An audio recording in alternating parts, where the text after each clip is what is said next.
National Herald కేసుతో బీజేపీకి సంబంధం లేదన్నారు కేంద్ర మంత్రి బండి సంజయ్.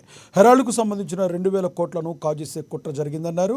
2011లోనే సిబిఐ కేసు నమోదైందన్నారు. కేసు నమోదైనప్పుడే సోనియా గాంధీ, రాహుల్ గాంధీలకు బెయిల్ వచ్చిందని గుర్తు చేశారు. రాహుల్ గాంధీకి భారతీయ చట్టాలు వర్తించవా అని ప్రశ్నించారు కేంద్ర మంత్రి బండి సంజయ్. ధర్నా జరిగింది, బూత్ మాటలు తప్ప వాళ్ళు సాధించింది ఏం లేదు. దాని పేరే బూత్ ధర్నా. ప్రధానమంత్రి స్థాయి వ్యక్తిని గౌరవించకుండా ఒక కేంద్ర మంత్రి స్థాయినటువంటి రాష్ట్ర అధ్యక్షుని హోదా ఉన్నటువంటి కిషన్ రెడ్డి గారి విషయంలో కనీసం గౌరవం లేకుండా బూతులు మాట్లాడేటువంటి ప్రయత్నం చేసేటువంటి ఆ వ్యక్తులను చూసి ఏమనుకోవాలో కాంగ్రెస్ పార్టీ తెలంగాణ రాష్ట్ర ఇన్ఛార్జ్ అయినటువంటి వారు చెప్పాలి. దానిలో పాల్గొన్న ఉప ముఖ్యమంత్రి గారు చెప్పాలి, మంత్రులు చెప్పాలి. మీరు ఆ మాటను సమర్థిస్తున్నారా? ఈ ధర్నాకు మొత్తం ఎపిసోడ్ ఏంటంటే వాళ్ళు బూతులు మాట్లాడినరు అనేది పబ్లిక్ చర్చ జరుగుతున్నది. నేషనల్ హెరాల్డ్ సంబంధించి ధర్నా ఇచ్చారని చెప్పి తెలంగాణ సమాజం ఎవ్వరు అనుకుంటలేరు. వీళ్ళు బూతులు తిట్టినరు, బూతులు మాట్లాడినని మాత్రమే తెలంగాణ సమాజంలో చర్చ జరుగుతున్నది.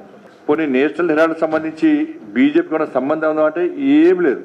అదే సినిమా ఉండే దానవీర శూరకర్ణ సినిమా ఉండే, అన్ని ఎన్టీఆర్ గారి పాత్రలే. దీనిలో కూడా అన్ని కాంగ్రెస్ పార్టీ వాళ్ళే, హీరో వాళ్ళే, విలన్ వాళ్ళే, బ్రోకర్ వాళ్ళే,